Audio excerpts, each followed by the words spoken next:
আইপিএলে প্রথম ৬ ম্যাচের মধ্যে ৫টি হেরেছে কেকেআর।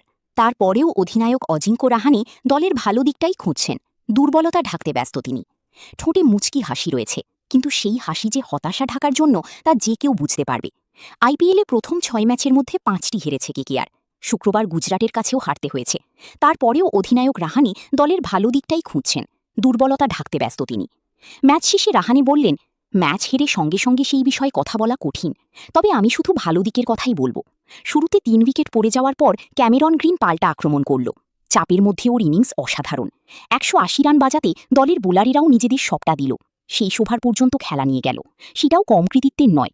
আমি শুধু ইতিবাচক দিকটা দেখছি। গ্রিনের রানে ফেরা ছাড়া কেকেআরের ইতিবাচক দিক খুব একটা দেখা যায়নি। প্রচুর দুর্বলতা রয়েছে, কিন্তু সেসব নিয়ে মুখই খুললেন না রাহানে। খেলা শেষ ওভারে গেলেও শুভমন গিলের ইনিংস তো অনেক আগেই খেলা কেকেআরের হাত থেকে বার করে নিয়ে গিয়েছিল। যে পিচে রাহানেরা সমস্যায় পড়লেন সেখানে আরাম করে ব্যাট করলেন শুভমন। তবে কি দ্বিতীয় ইনিংসে পিচ ব্যাট করার পক্ষে ভালো হয়ে গিয়েছিল?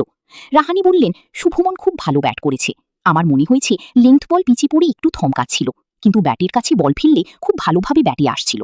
তবে অজুহাত দিতে চাইছি না, পাওয়ার প্লেতে আমাদের উইকেট দরকার ছিল। শুভমন ও সুদর্শন ভালো ব্যাট করল। এদিনের ম্যাচে ভালো ব্যাট করলেও বল করেননি গ্রিন, তার কারণও জানিয়েছেন রাহানে। অধিনায়ক বলেন, গ্রিনের পেশিতে একটু টান ধরেছিল, তাই ও বারবার ডাগআউটে ফিরছিল, সেই কারণেই এই ম্যাচে বল করেনি। পয়েন্ট তালিকায় সকলের শেষে কেকেআর, সেখান থেকে কি উপরে ওঠার আশা রয়েছে? রাহানে বললেন, এক একটা মরশুম এরকম হয়। আমরা ৩টে ম্যাচ কাছে গিয়ে হেরেছি, সেগুলো জিততেই পারতাম। আমার মতে এই পরিস্থিতিতে খুব বেশি ভেবে লাভ নেই। আমরা মাঠে নামবো, খেলা উপভোগ করার চেষ্টা করব। আমাদের হাতে যা রয়েছে সেটা করার চেষ্টা করব। দল হিসেবে ভালো ক্রিকেট খেলার চেষ্টা করব। ইতিবাচক থেকে প্রথম বল থেকে আক্রমণের চেষ্টা করব। রাহানে তো এই কথাগুলি আগেও বলেছেন, কিন্তু মাঠে তা দেখা যাচ্ছে না। ম্যাচের পর ম্যাচে সেই এক ভুল দেখে মনে হচ্ছে ভয় ভয় খেলছেন। মাঝে একদিনের বিরতি, রবিবার ঘরের মাঠে রাজস্থান রয়্যালসের বিরুদ্ধে নামবেন রাহানেরা। সামনে থাকবে বৈভব সূর্যবংশী। সেই ম্যাচে কি জয় ফিরতে পারবে কি